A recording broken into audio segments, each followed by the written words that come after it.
Disiarkan langsung dari Kementerian Kesehatan Republik Indonesia, Radio Kesehatan untuk Indonesia yang lebih sehat. Halo, selamat sore Sobat Sehat dimanapun kamu berada. Selamat datang di sesi talk show siaran sehat.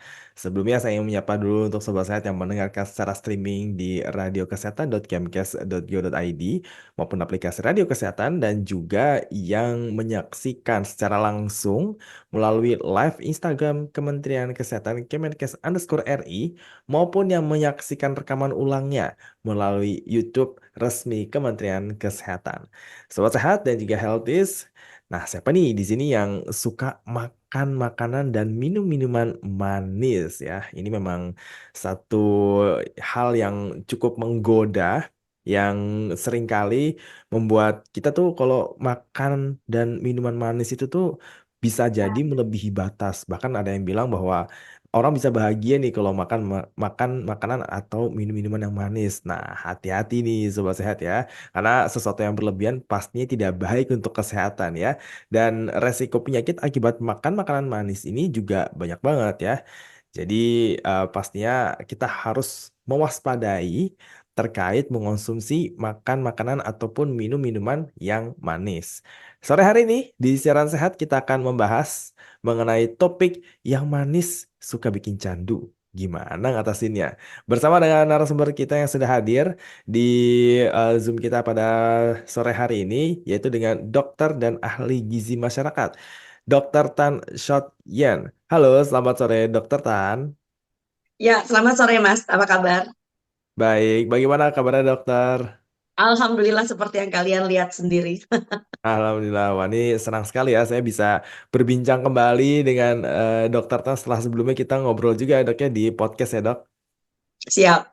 Oke baik, terima kasih Dokter Tan sudah hadir di talk show siaran sehat bersama Radio Kesehatan dan untuk sobat sehat yang ingin bertanya langsung kepada Dokter Tan bisa langsung aja bertanya melalui live Instagram Kementerian Kesehatan di Kemenkes_RI maupun ke nomor WhatsApp Radio Kesehatan di nomor 0821 3636 2018.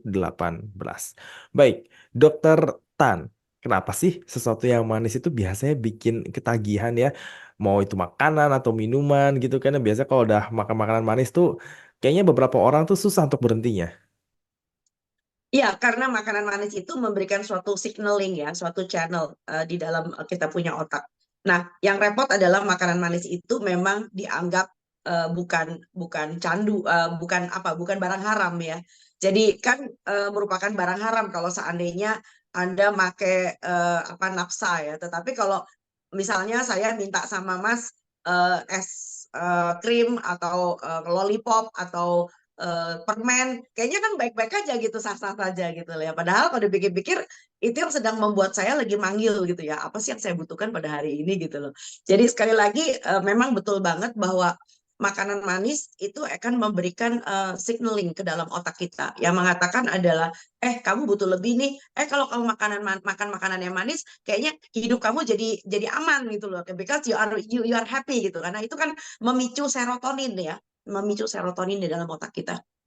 Dan Hmm, itu adalah suatu hormon yang memberikan pleasure, memberikan rasa nyaman gitu loh. Silakan, Mas. oke baik. Nah, tadi serotonin tadi ya dok ya berarti makanan manis itu bikin bahagia. Wah, ini gimana dok menurut dokter?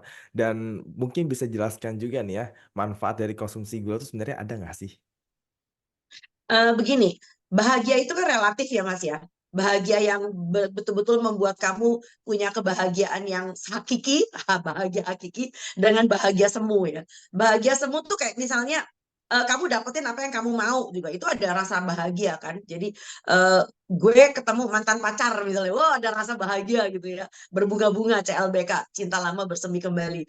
Tetapi apakah betul rasa bahagia yang model kayak begitu membuat Anda menjadi berfaedah? Nah, itu pertanyaannya. Ya, nah tentu kalau bicara tentang gula, maka kita harus berpikir bahwa pertama rasa bahagia itu tidak selalu berasal dari makanan. Nah, barangkali ini penting banget nih buat para ibu yang sedang mendidik anaknya. Berapa banyak ibu-ibu yang selalu memberikan, nah ini tadi es krim, permen, kue, as a treats sebagai semacam kayak upah ya kalau anaknya pinter, anaknya lulus sekolah, anaknya, pokoknya upah kita tuh kebanyakan pakai treats. Ya kayak misalnya kalau anakmu pulang dari ulang tahun teman-temannya, waduh tuh satu keranjang isinya ada coklat, ada jelly, ada wafer, semuanya manis gitu loh ya. Nah, sekali lagi kalau kita dari kecil dibiasakan menjadi seperti itu, maka jalan keluarnya kalau setiap kali kita butuh sesuatu tentu akan dicari yang manis. Nah, tadi Mas tanya, sebetulnya butuh apa enggak sih? Nah, ini yang paling penting. Nah, yang kita butuhkan sebetulnya adalah karbohidrat, Mas. Karbohidrat kompleks. Karbohidrat kompleks itu biasanya kita dapatkan dari makanan-makanan kita sehari-hari.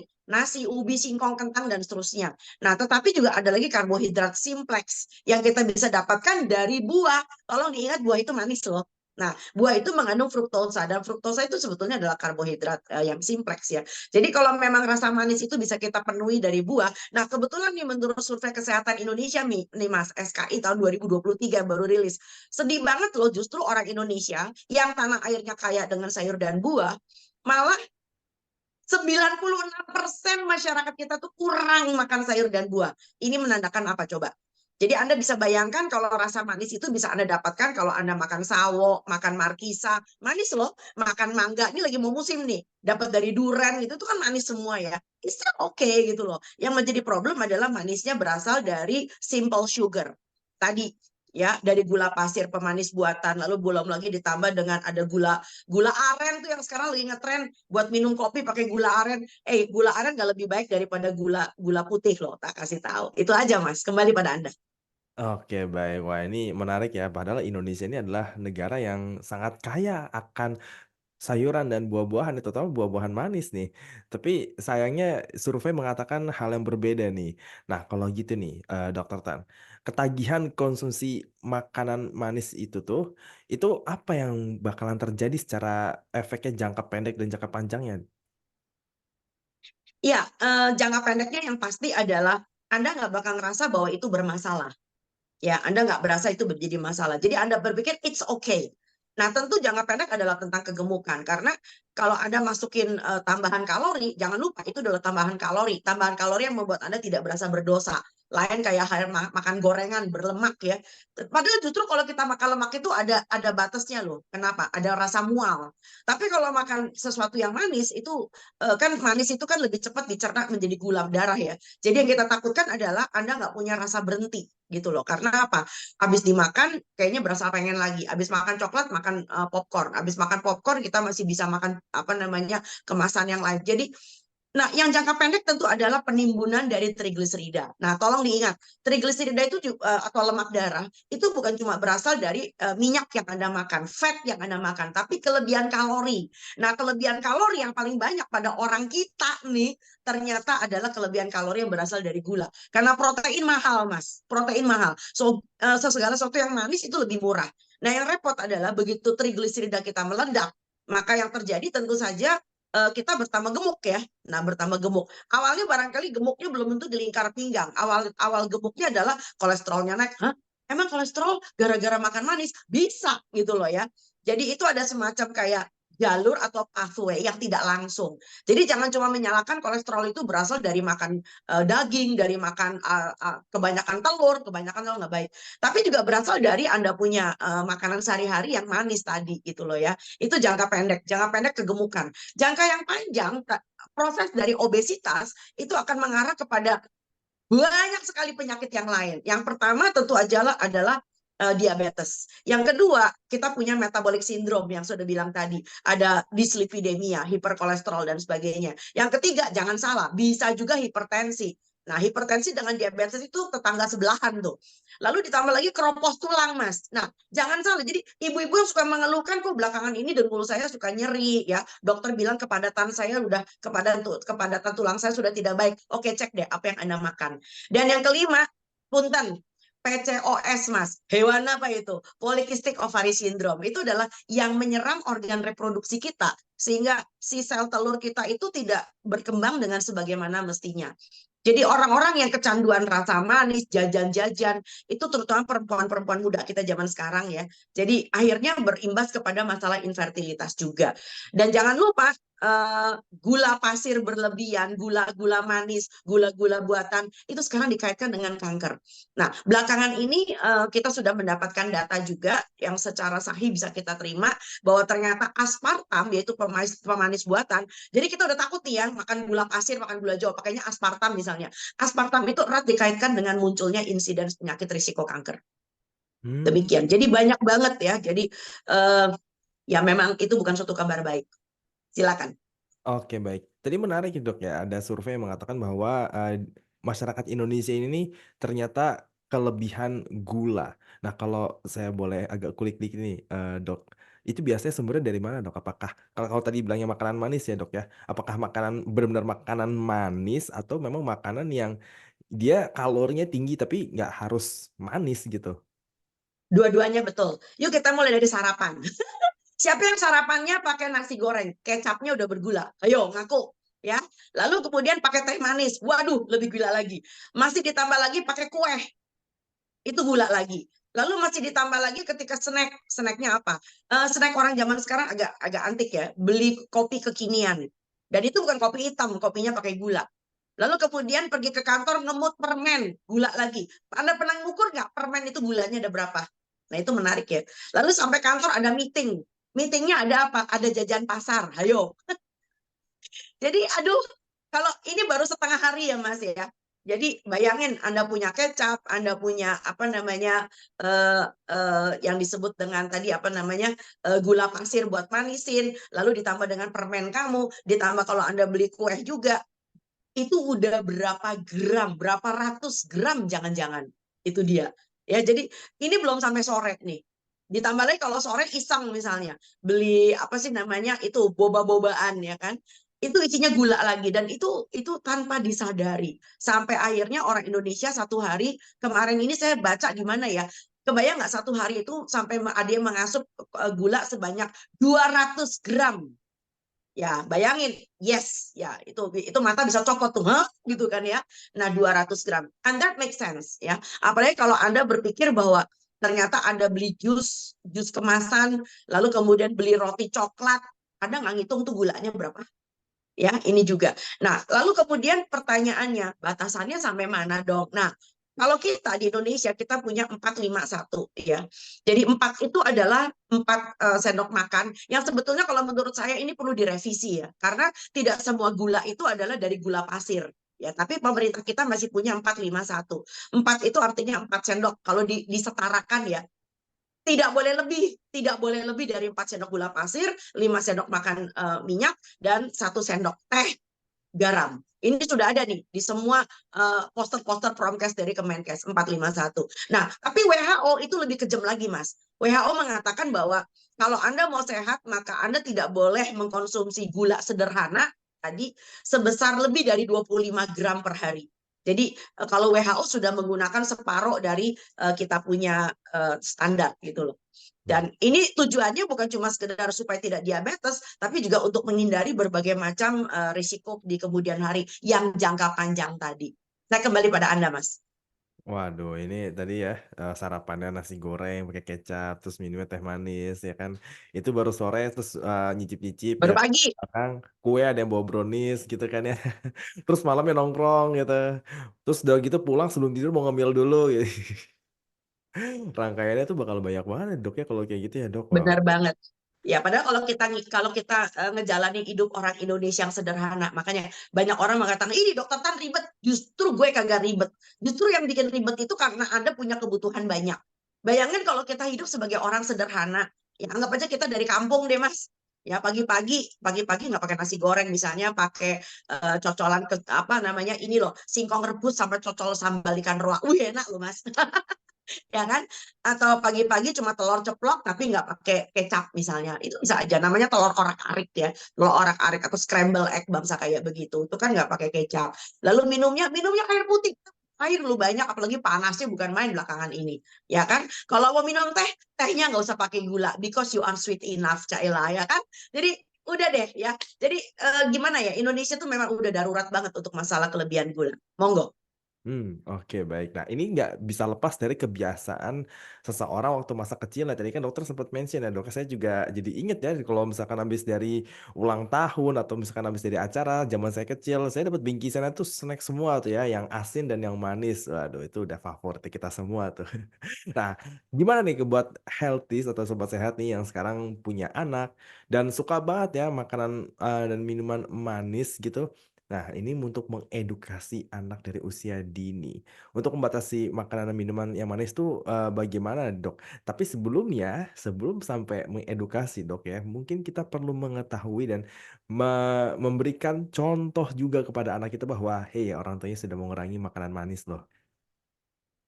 Ya, itu betul banget. Jadi sebelum kita, kebablasan, gitu ya, meleter-leter itu ya, contohin dulu dong, ya jadi jangan sampai nanti anaknya, nanya balik, "Loh, papa minum, kopi gulanya banyak banget," gitu kan ya. Nah, itu kan jangan jangan sampai, lempar, apa namanya, lempar batu balik ke muka sendiri gitu ya. Jadi yang nomor satu memang pastikan bahwa anak-anak itu susunya aja udah manis. Ya, kalau Anda perhatikan ya, susu yang dibagi pada anak-anak itu udah pakai rasa-rasa, rasa coklat, rasa stroberi, rasa melon, aduh minta ampun. Udah begitu gulanya Anda nggak bisa baca itu kan, mestinya bisa baca. Lalu ditambahkan lagi bahwa ketika anak sejak kecil kudapan, biasakan kudapan itu istilah orang kita tuh namanya savory ya. Savory itu artinya lebih baik bikin semar mendem. Daripada dikasih, daripada dikasih, talam yang manis misalnya. Lebih baik Anda bikinin, lumpia dadar telur misalnya, daripada dibikinin bubur sumsum. Ya ini salah satu contoh. Nah begitu pula dengan kalau misalnya Anda ada yang ulang tahun ya, nggak mahal kok, hemat pangkal pelit banyak kok. Coba bikinin, bawain anak-anak itu, kemasannya itu misalnya anduk, anduk tuh kepake loh, ya kan? Gelas sikat gigi itu kepake. Bahkan sikat gigi dengan pasta gigi itu kepake bagi semua anak. Ya, jadi banyak sekali atau buku-buku notes dengan krayon misalnya, dengan krayon berwarna. Itu kepake untuk kreativitas anak. Lalu ini kertas-kertas buat origami, buat seni melipat. Wah itu kepake banget anak-anak tuh senang. Atau beliin buku-buku untuk buku menggambar, buku-buku menggunting dan menempel. Itu kayaknya sudah jarang lihat ya. Anak zaman sekarang lebih banyak main HP ya.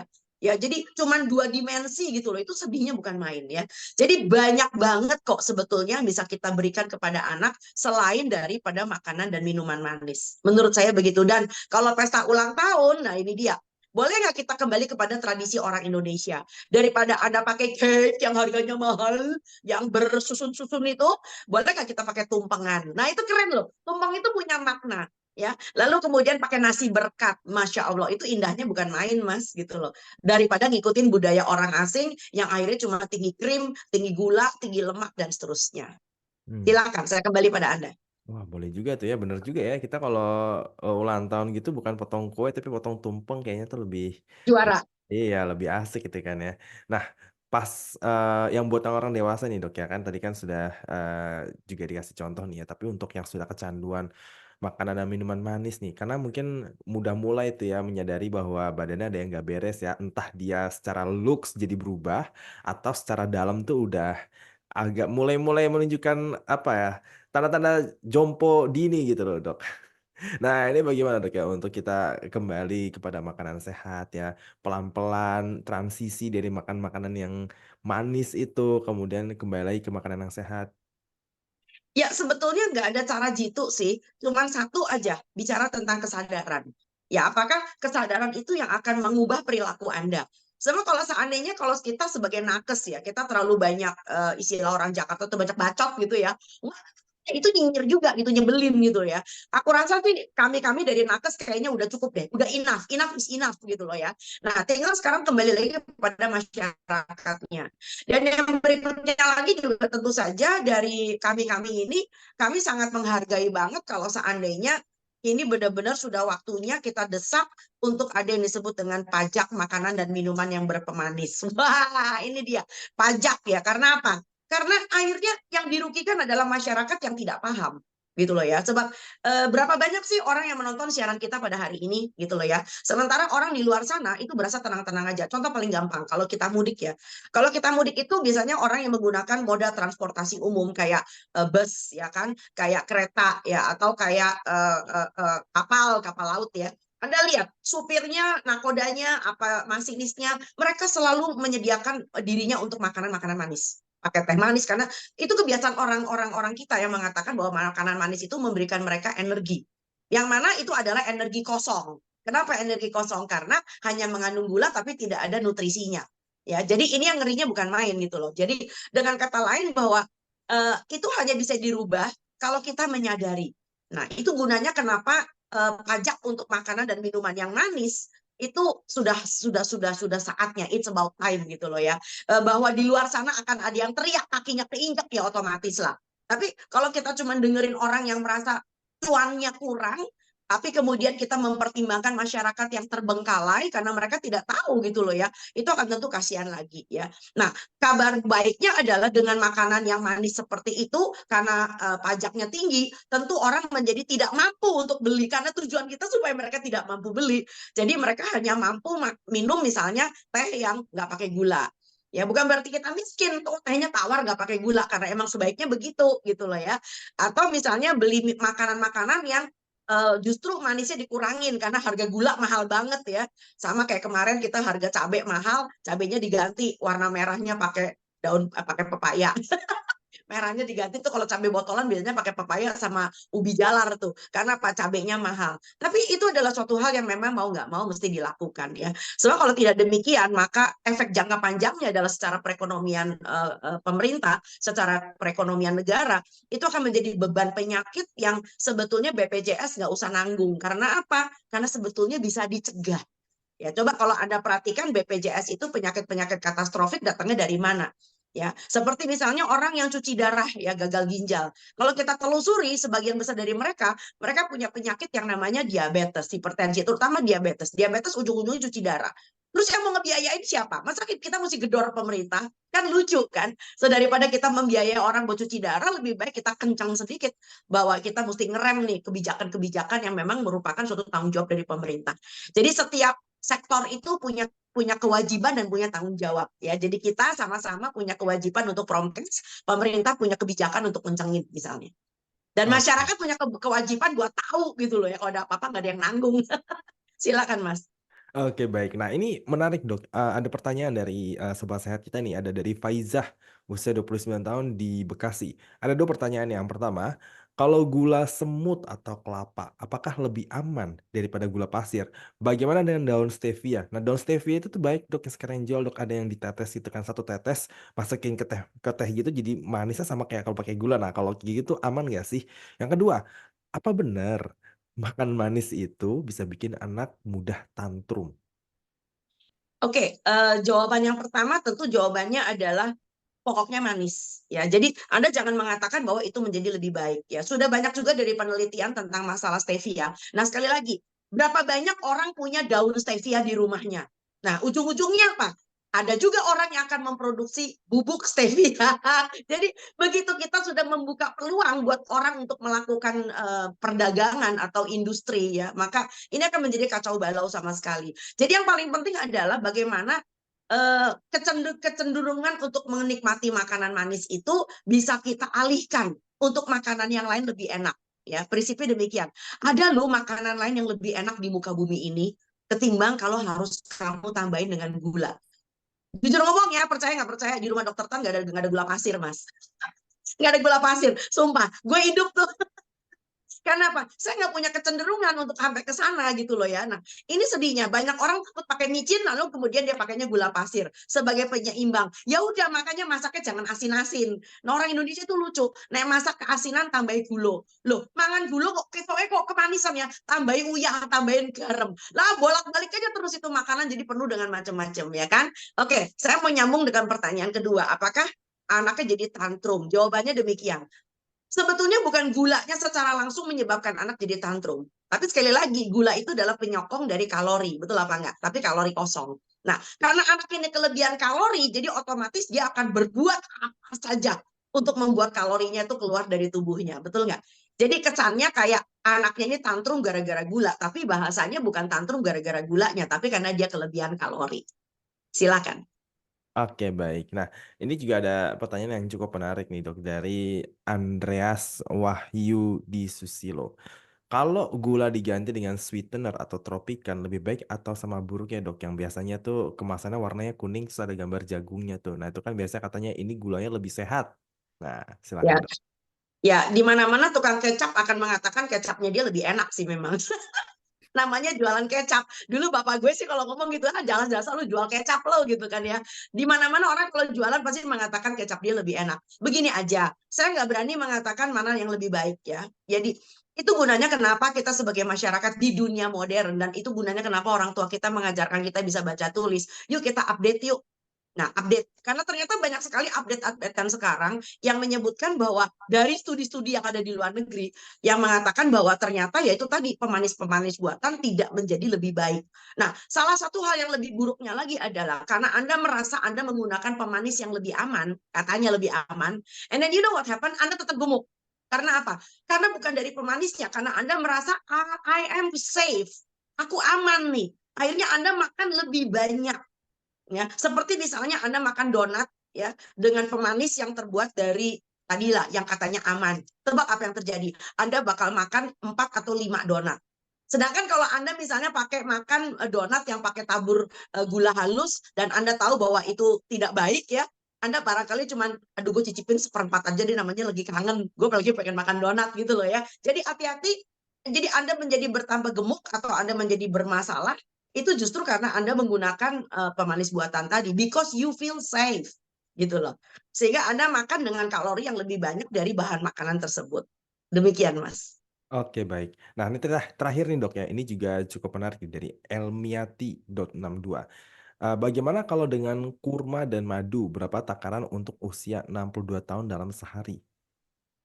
Nomor satu, Bapak, kurma itu impor loh, Pak.